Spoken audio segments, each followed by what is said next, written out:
Now, Arsenal Football Club finds itself at one of the most delicate and important crossroads of its entire season. The international break has arrived at a moment when every single decision made inside London Colney could define whether this club lifts the Premier League title or watches it slip away in the final weeks. Players are leaving international camps, injuries are piling up, transfer conversations are already beginning for the summer, and somewhere in the background, the Manchester City financial charges case is moving toward a conclusion that could reshape English football entirely. This is not a quiet international break, this is a defining one. And for Arsenal supporters watching closely, what is happening right now, today, in these hours and days, matters enormously. So let us break it down piece by piece, starting with the most urgent stories and working through every detail that affects this club going forward. Before we go deeper, let us be clear about what is actually at stake here. Arsenal have led the Premier League for 31 game weeks. That is not luck. That is not circumstance. That is the product of a squad and a manager operating at an extremely high level for a sustained and consistent period of time. But leading a title race and winning a title race are two very different things. The margins are tight, the pressure is enormous, and right now, with multiple key players withdrawing from international duty due to physical concerns, the question being asked inside every serious football mind is simple. Can Arsenal get their most important players back fit, fresh and ready before the final push begins? If you want deeper analysis on stories like this, stories that go beyond the headlines and into what they actually mean for Arsenal Football Club, hit that subscribe button right now. This channel exists to give you the full picture, not just the noise.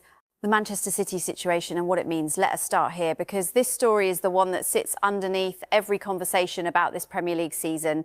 Arsenal News posted a message on March 28th that deserves to be read carefully.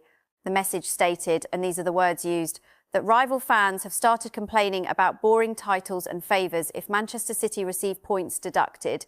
The Post argued that Arsenal did not jump to the top overnight. They have led for 31 game weeks. The Post also made a pointed observation. If the teams in third and fourth cannot compete even with all the drama surrounding City, then what exactly have they been doing all season? Now let me give you my analysis of that. The Post is making a legitimate point. 31 game weeks at the top of a Premier League table is not a fluke. It reflects consistent performance, consistent management and consistent squad depth. If that lead exists regardless of what happens with City, then the argument that Arsenal's title would be somehow gifted is not supported by the evidence on the pitch. But here is where the City situation becomes its own story entirely. Matchday Central broke down the 115 charges facing Manchester City in detail. 54 of those charges relate to failure to provide accurate financial information between 2009 to 10 and 2017 to 18. 14 charges relate to failure to provide accurate details for player and manager payments during the same period.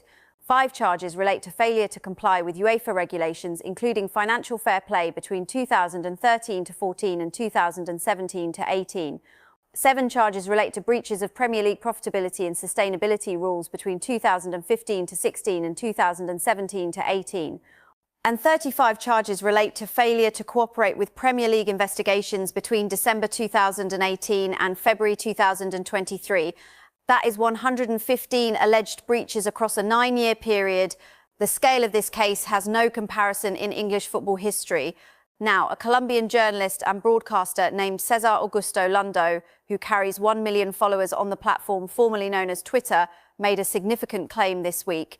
He stated that Manchester City would be sanctioned with a deduction of 60 points for the 115 breaches of financial fair play. He also stated that the official announcement of the punishment will be made before the end of the current season, and that this sanction would take the club to last place in the Premier League and condemn them to relegation. My analysis of this is straightforward. This is a claim from a journalist, not an official ruling. It has not been confirmed by any independent commission or Premier League body. However, the reasoning behind a large points deduction has been supported by football finance experts. Kieran Maguire, a respected football finance expert, appeared on a major platform and stated that we are probably into the final reaches of getting a decision.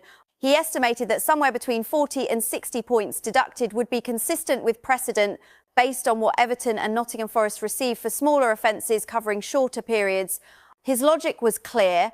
If a single offence over 3 years produced 4 to 6 points deducted, then a 9-year period covering far more serious charges would logically require adding a 0 to those figures. Keith Winers, who has held executive roles at Everton and Aston Villa, stated that 60 points would make sense and that it is the sort of penalty he would expect if City were found guilty. He also acknowledged there would be an appeal, which would likely reduce any